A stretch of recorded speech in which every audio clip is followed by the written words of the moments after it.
Assalamualaikum warahmatullahi wabarakatuh. Perkenalkan, nama saya Azhar Fazil Hasan. Nama saya Syakar Hena Permadi. Nama saya Serligau. Hari ini kami akan memberikan ulasan dan sejarah yang wisata yang kami kunjungi, yaitu Pantai Pasir Putih di Ancol. Selamat menyaksikan. Dari rawa-rawa yang menjadi sarang penyakit malaria, kini menjadi kawasan wisata terpadu dan terbesar di Indonesia, yaitu kawasan Ancol. Sebagai salah satu destinasi wisata menarik yang berpotensi besar untuk dikembangkan.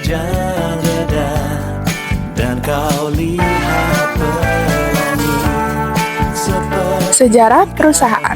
Sejak awal abad ke-17, kawasan Ancol telah dilirik oleh Gubernur Hindia Belanda, Adriaen Falckenoord, sebagai salah satu destinasi wisata menarik yang berpotensi besar untuk dikembangkan.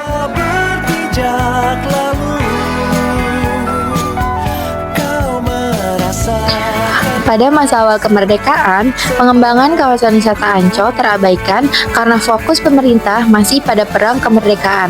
Pada akhir 1965, Presiden Y.R. Soekarno kembali memberikan perhatian dengan menugaskan Gubernur DKI Jakarta, Dr. Haji Sumarmo Sastro Atmojo, untuk memimpin pembangunan Ancol sebagai destinasi wisata.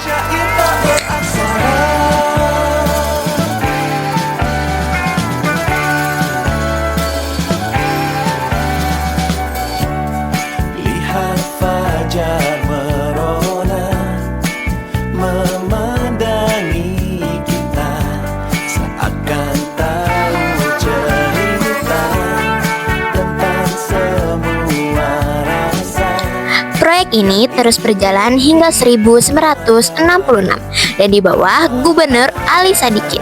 Pengelolaannya dialihkan kepada Badan Pelaksanaan Pembangunan BPP Proyek Ancol yang kemudian menjadi cikal bakal PT Pembangunan Jaya. Pada 19 Oktober 1966, PT Pembangunan Jaya mulai mengurus perencanaan proyek Ancol, termasuk strategi pembangunan dan pemasaran.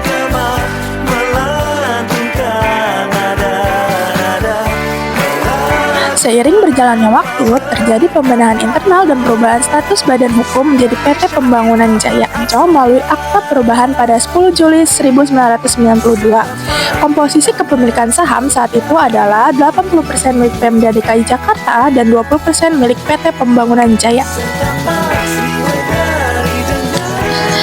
Pada 2 Juli 2004, perusahaan melakukan penawaran umum perdana atau IPO dengan melepas 80 juta saham di BEI.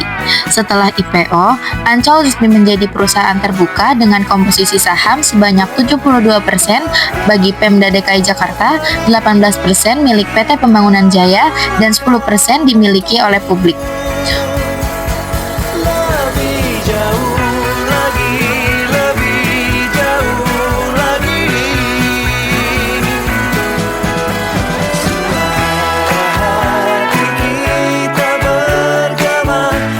Dan ini dia sunsetnya, cantik banget, benar-benar bikin suasana jadi tenang.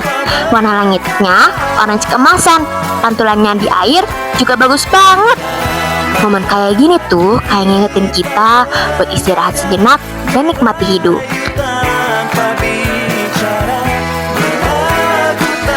Sekarang kita mulai jalan-jalan dulu.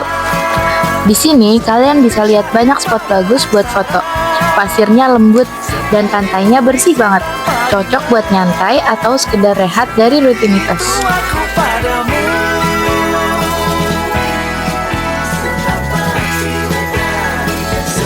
Nah guys, ini dia kegiatan yang selalu ada tiap weekend, yaitu senam bareng. Seru banget karena semua umur gabung, dari anak-anak sampai orang tua.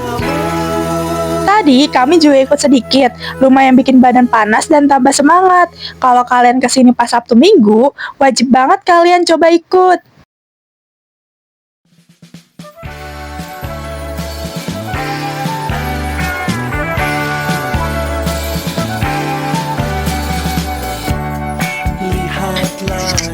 Nah, di sini berhubung waktu juga sudah larut malam, kami memutuskan untuk segera pulang.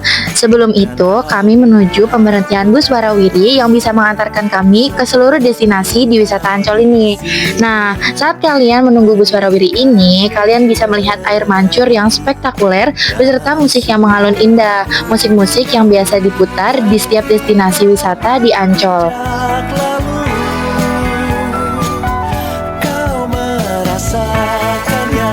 Air mancur yang dihiasi oleh lampu-lampu berwarna-warni ini terletak di depan lampu yang bertuliskan Symphony of the Sea. Banyak sekali pengunjung yang menyaksikan air mancur yang terletak di tengah-tengah Ancol ini karena kespektakulerannya. Nah, sekarang kami sudah berada di dalam bus warawiri. Kebetulan sekali bis warawiri sampai tidak lama setelah kita menunggu di halte pemberhentian ini. Nah, selanjutnya destinasi kita yaitu menuju ke stasiun Transjakarta. Memandangi kita seakan tahu cerita tentang semua rasa. Perjalanan dari tempat kami turun dari bis warawiri menuju ke halte Transjakarta membutuhkan waktu yang cukup lama, sekitar 5 sampai 10 menit. Lebih jauh lagi, lebih jauh lagi.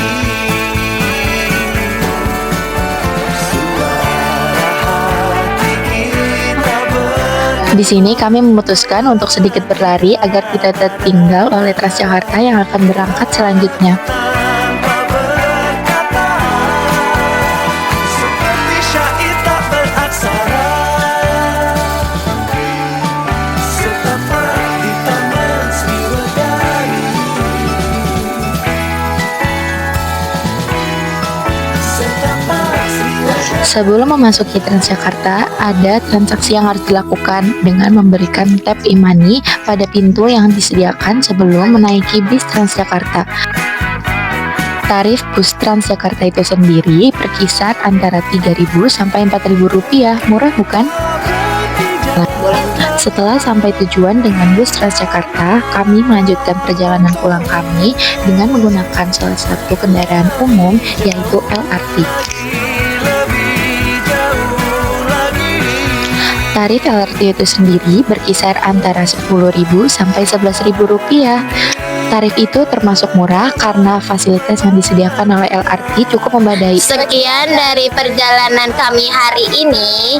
Semoga bermanfaat. Dadah. Wassalamualaikum warahmatullahi wabarakatuh.